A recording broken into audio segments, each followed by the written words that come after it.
இருக்கிறது. சோதனை வராத மனசு யாருமே கிடையாது. ஏசப்பாவுக்கே சோதனை வந்தது. மத்திய சுவிசேஷம் 4ஆம் அதிகாரத்துல எல்லாரும் சோதிக்கப்பட்டவங்கதான், சோதிக்காத பலர் யாருமே இல்லை. அதே போலதான் உங்களையும் சோதிப்பான்.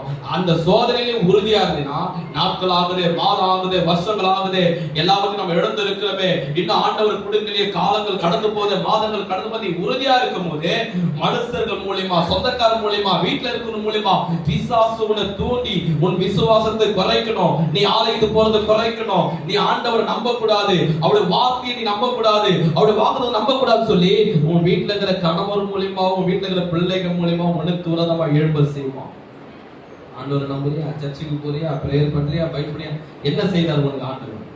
அவங்கள பாரு, இவங்கள பாரு, அவங்கள பாரு, கல்யாணம் எப்படி நடக்குது, என்ன பாரு, இவங்க வீட்டை பாரு, அவங்க வண்டியை பாரு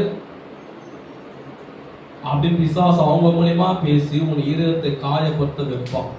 அந்த நிலையிலே நீ எப்படி இருக்கணும்? யோபு நான் சொன்னா பாத்தீங்களா, நான் சொன்னா பாருங்க 10ல, அதற்கு அவ நீ பைத்தியக்காரி பேசுகிறது போல பேசுகிறார், தேவன் கையிலே நன்மை பெற்ற நாம் தீமை பெற வேண்டாமோ என்றான். இவை எல்லாவற்றிலும் யோபு தான் உதடுகளினால் பாவம் செய்யவில்லை.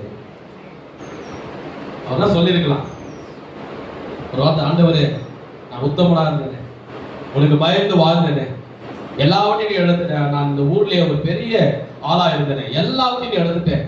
அந்த ஊர்ல இருக்கிறவங்க எல்லாருமே பார்த்தீங்கன்னா பைபிள் படிச்சு பாருங்க, வீட்டுல அவரை குறை சொல்லுவாங்க, அவரை நிந்திப்பாங்க, ஒரு மட்டமா பேசுவாங்க. உன் வாய்க்குல பாவம் இருக்கும், சாபம் இருக்கும், அதுதான் உனக்கு இந்த நிலைமை ஆயிடுச்சு, கடவுள் அதான் உனக்கு இப்படி பண்ணிட்டாரு, அந்த ஊர் ஜனமே பேசும் அவரை.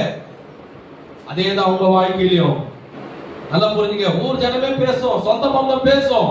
நீ ஆண்டவர் நம்பி போற, நீ ஜெபத்துக்கு நீ போற, என்ன அப்படி உனக்கு பேச செஞ்சாரு பேசுறாங்க, கட்ட மனைவி பேசுறாங்க. யோபுனா சொல்ல பாருங்க, தேவனுக்கு நன்மை பெற்றனா நீங்க பெற வேண்டாம் சொல்லி வாயை திறந்து ஒரு வார்த்தை, ஆண்டவரே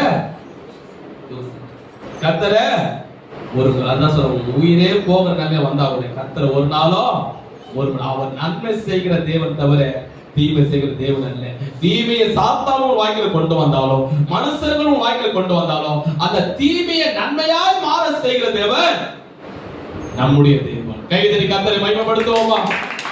அதுதான் பாஸ்டர் ஜெபம் பண்ணும்போது சொன்ன ஒரு வார்த்தை, யோபு பிறருக்காக ஜெபித்தாரு.